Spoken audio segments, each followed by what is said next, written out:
السلام عليكم ورحمة الله وبركاته. اليوم توصلت بأفضل موقع يتيح للحرفيين والمهنيين في مجال كهرباء السيارات الوصول لمختلف خرائط علب الفيوزات لمختلف أنواع السيارات. نقوم بالدخول إلى المتصفح، بعدها نقوم بكتابة عنوان الموقع في خانة البحث. ستجدون رابط الموقع في الوصف أو في أول تعليق. بعد الدخول للموقع ستقابلنا هذه الواجهة. هذه واجهة موقع يشرح لك مهام الفيوز وأماكن تواجدها واستخدامها. هنا يشرح لك الفرق بين الفيوزات السليمة والفيوزات التالفة.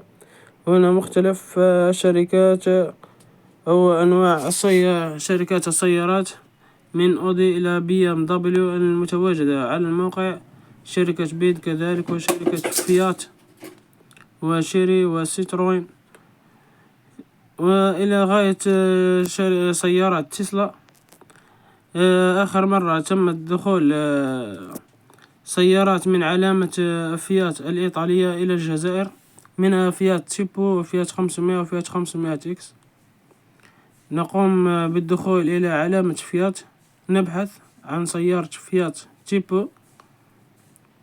بعد الدخول الموقع ستجد جميع أنواع السيارات الخاصة بالشركة وسنة إصدار السيارة. نبحث عن سيارة فيات تيبو. كما ترون هي سيارة فيات تيبو التي صدرت من عام 2016 إلى 2018. بعد الدخول إلى الرابط كما ترون يتيح لك الموقع التعرف على أماكن تواجد علب الفيوزات داخل السيارة.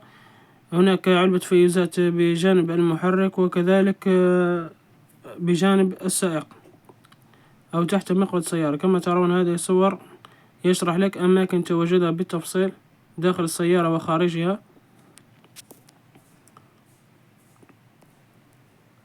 كما ترون هذه علب الفيوزات المتواجد داخل السيارة.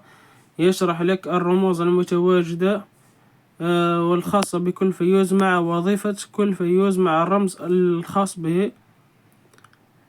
كذلك علبة الفيوزات المتواجدة أسفل المقود، ها هي مع الرمز الخاص بكل فيوز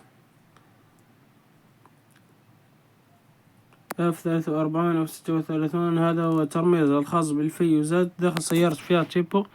وهنا الأمبير الخاص بكل فيوز في هذا الجدول، وكذلك وظيفة كل فيوز وما عمله داخل السيارة. كذلك يمكنك القيام بترجمة الصفحة إلى اللغة العربية حتى يسهل عليك فهم وظيفة الفيوزات والترميزات الخاصة بها بسهولة.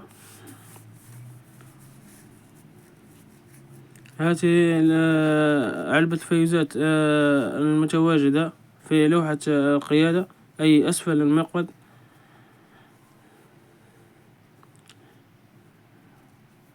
كما ترون هذه صور والجداول توضح ببساطة أنواع الفيوزات داخل السيارة ووظيفة كل فيوز.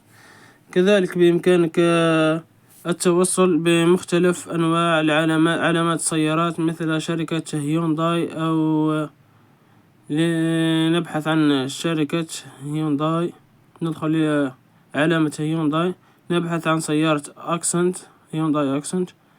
كما ترون هناك هيونداي أكسنت من عام 2000 إلى 2006، كذلك من 2011 إلى 2017.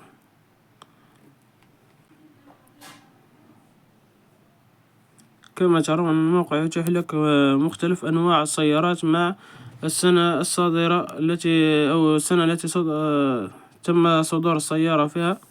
هذه سيارة أكسنت من عام 2007 إلى 2011، وكذلك من إصدار 2011 إلى 2017. كما ترون هذه السيارة من إصدار 2006، من عام 2000 عفوا إلى 2006. أماكن تواجد علب الفيوزات داخل السيارة وبجانب المحرك. وهذه صور صور توضح أماكن تواجد علب الفيوزات. الموقع يعمل بهذا الشكل، يتيح لك الموقع معرفة الرموز الخاصة بكل فيوز ووظيفة الفيوز ومكان تواجده. في الأخير نرجو أن يكون هذا الفيديو وقد أفادكم، ولا تنسوا دعم الفيديو بالإعجاب، وشكرا لكم.